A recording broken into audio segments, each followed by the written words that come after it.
के और अखिलेश जी के बीच में जैसे जब स्पीचेस चलती हैं, आप कुछ कह देते हैं, फिर वो वापस कुछ कहते हैं, फिर आक्रमण आप, जैसे कोई इंडिया पाकिस्तान मैच चल रहा हो वैसे चलता है आपका। नहीं, देखिए, कोई इंडिया पाकिस्तान नहीं है, ये हिंदुस्तान है। ये पाकिस्तान तो दलिद्रता की नई पराकाष्ठा को प्राप्त कर रहा है और उत्तर प्रदेश देश का सबसे समृद्ध राज्य है। उत्तर प्रदेश प्रकृति और परमात्मा का प्रदेश है। इतनी फर्टाइल लैंड हमारे पास है, किसान यहाँ पर समृद्ध है, समृद्धि की ओर अग्रसर हो रहा है।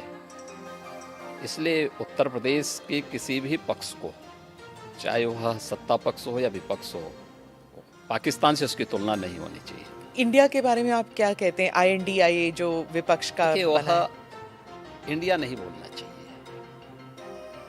I.N.D.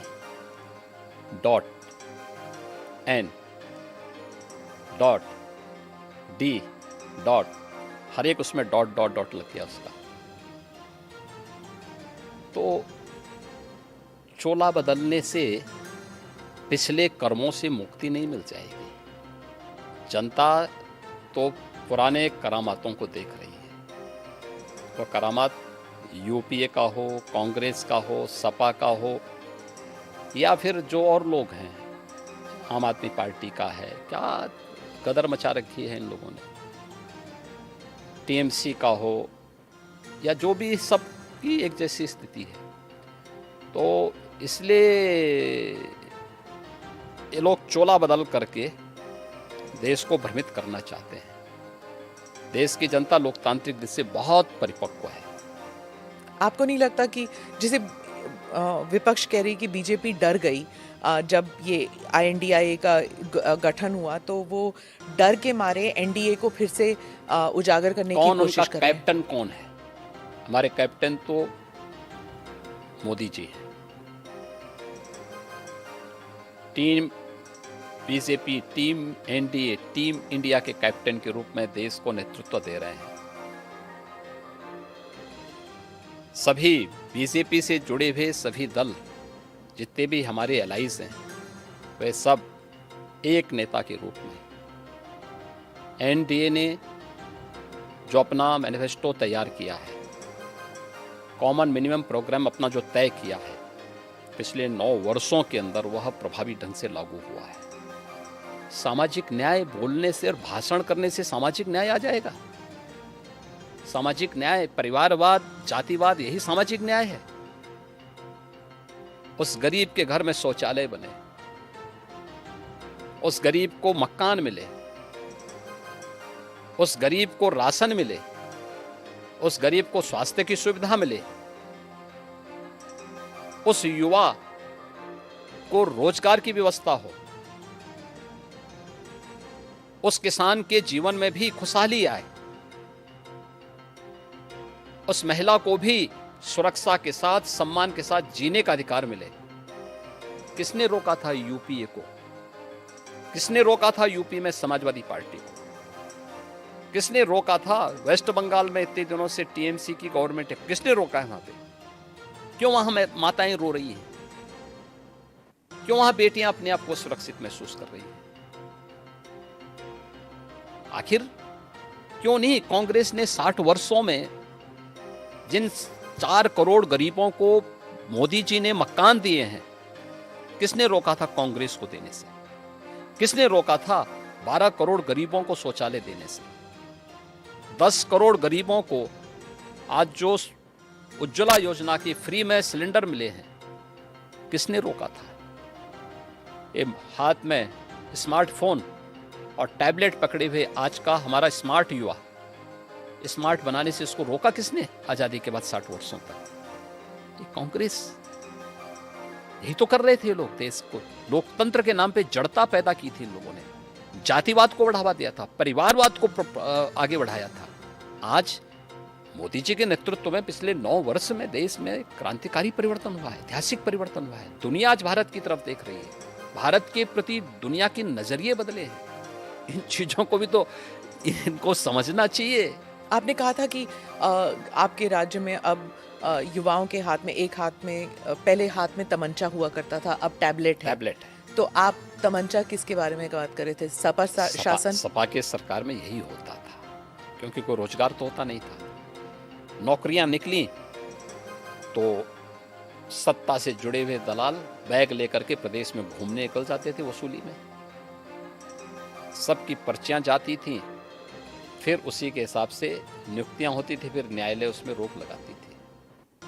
उत्तर प्रदेश में जब 2017 में भारतीय जनता पार्टी की सरकार बनी थी, उत्तर प्रदेश का पुलिस बल देश का सबसे बड़ा पुलिस बल है, और इस पुलिस बल में 1.5 लाख पुलिस कार्मिकों की जगह खाली थी। अनुमान करिए कैसे चलता रहा होगा ये प्रदेश। मैंने मार्च 17 में पूछा, मैंने कहा भी ये जो है इतने पद खाली पड़े हुए हैं तो भर्ती के लिए क्या हुआ? कहा साहब कोर्ट की रोक है। कोर्ट की रोक क्यों है? फिर न्यायालय ने कोई कारण से रोका होगा ना। तो फिर बताया गया कि सब जो है प्रक्रिया गलत थी। मैंने कहा गलत क्या थी बताओ मुझे। तो भर्ती बोर्ड को मैंने बुलाया, उन्होंने कहा साहब इसमें लीकेजेज की ये संभावनाएं थी। तो मैंने कहा न्यायालय ने ठीक तो किया था। हमने यूपी पुलिस में पिछले 5 वर्ष में 1,65,000 पुलिस की भर्ती की प्रक्रिया को बिना किसी रुकावट के पूरी की है। वे सभी नौजवान, जिसमें 20% महिला पुलिस कार्मिक भी है। ये केवल उसी में नहीं, शिक्षकों की भर्ती में भी। आप सोचिए, बेसिक शिक्षा में 1.5 लाख पद खाली थे। हमने उस प्रक्रिया को 1,64,000 से अधिक भर्ती शिक्षकों की भी पूरी की है। बेसिक और सेकेंडरी एजुकेशन की बात कर रहा हूं मैं। हायर एजुकेशन और टेक्निकल एजुकेशन की या मेडिकल एजुकेशन की भी मैंने चर्चा नहीं की है, ये भर्ती अलग है। और ये सभी प्रक्रियाएं पूरी पारदर्शी तरीके के साथ, पूरी शुचिता के पूर्ण तरीके से संपन्न हुई है। तो महिला सुरक्षा की बात आप कर रहे थे, तो ऐसे भी होता था उत्तर प्रदेश में, मैंने खुद कवर किया है कि अगर कोई पीड़िता दलित थी तो वो पुलिस स्टेशन में जाके अपना एफआईआर नहीं दर्ज कर सकती थी, क्योंकि वहाँ पर कोई यादव एसएचओ था। ये सब उत्तर प्रदेश में बहुत बहुत मान्यता रखती, क्योंकि गांव-गांव में ये जातिवाद जो है वो इतना हावी था। आज ऐसा नहीं है। आज देखिए, हमने यूपी में मिशन शक्ति का एक अभियान चलाया है। अब आश्चर्य करेंगे कि हमारे पास जब 17 में हम आए थे तो मात्र 10,000 महिला पुलिस अधिकारी और कर्मचारी थे। कुल कार्मिकों की संख्या हमारे पास 10,000 थी। आज हमारे पास यह संख्या 40,000 है। और हमने एक मानसिकता भी थी कि उन महिला कार्मिकों को फिर ड्यूटी नहीं दी जाती थी, क्योंकि यूपी के अंदर ऐसा माहौल था, लोग इतने भयभीत थे, कहते थे कि आप महिला पुलिसकर्मी, महिला पुलिस अधिकारी फील्ड में जाकर के क्या अपराधियों को फेस कर पाएंगे? उन्हीं की सुरक्षा के। मैं वही कह रहा हूँ, ये भी भाव था।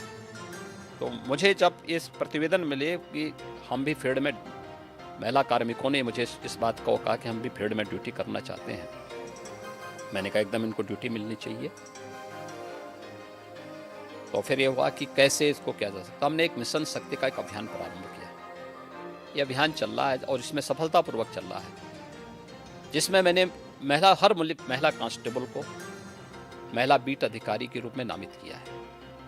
और उनकी जिम्मेदारी है 57,000 से अधिक ग्राम पंचायतें यूपी में, इस समय लगभग 58,000 हैं। कुछ नगर निकाय में आए हैं, 57,700 के ऊपर अभी भी हमारे पास ग्राम पंचायतें हैं। वे सप्ताह में एक दिन ग्राम पंचायत में जाकर के गांव की सभी महिलाओं के साथ महिला सुरक्षा पे चर्चा करेंगे। आंतरिक या बाह्य कहीं सुरक्षा में कोई सेंध लगाने वाला है तो महिला कांस्टेबल को बताएंगे। और उन सबको पिंक स्कूटर हमने उपलब्ध करवाए हैं महिला कार्मिक, जो कुछ को करा दिया गया, कुछ को कराया जा रहा है। ऐसे शहरी क्षेत्र में भी। और ये हर सप्ताह उनकी जिम्मेदारी है जाकर के देखना।